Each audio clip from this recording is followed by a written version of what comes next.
This is a cross between a spoon and a fork.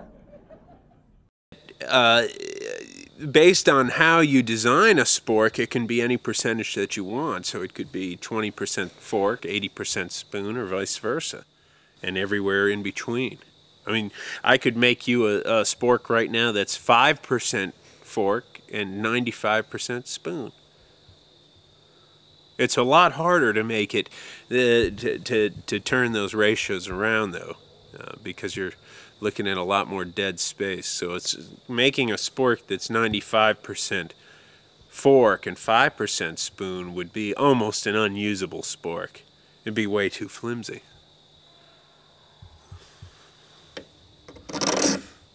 But you'd still see the spoon in there.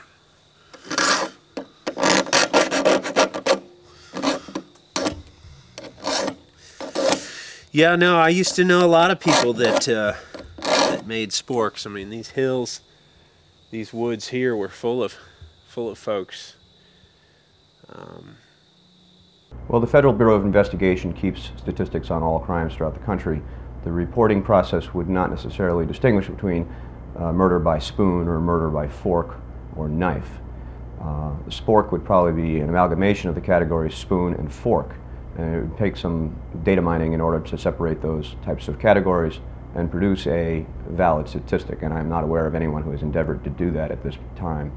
I do have some anecdotal records, and I remember a story of a gentleman on death row who killed a prison guard with a sharpened spoon.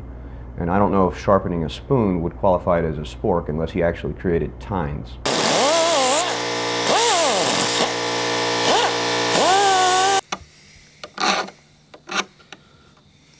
So, other than you, how many sporksmiths do you think there are on this side of the Mississippi? Well, I think that it's a dying art form.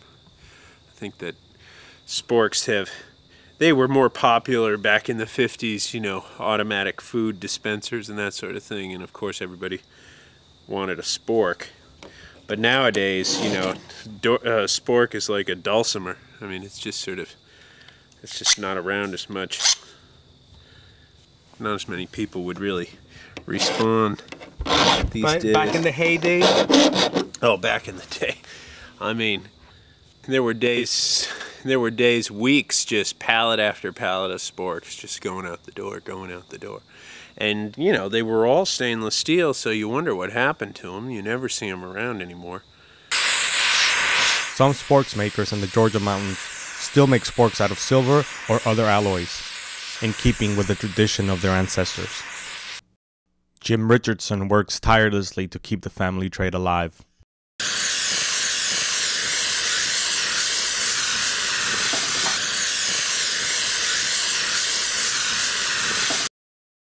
And I will quench this silver in there.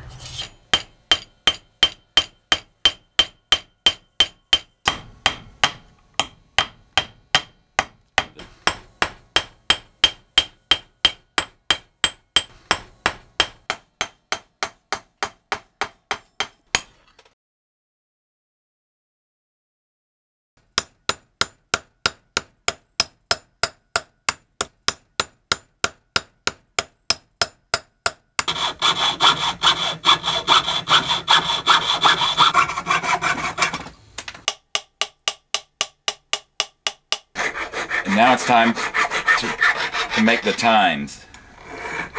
The primary here, the secondary, or the auxiliary tines.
because if the spoon is on the left and the fork is on the right, then one would presume that the spork would go in the middle, but the plate would go in the middle. No more false choice between the left utensil and the right utensil.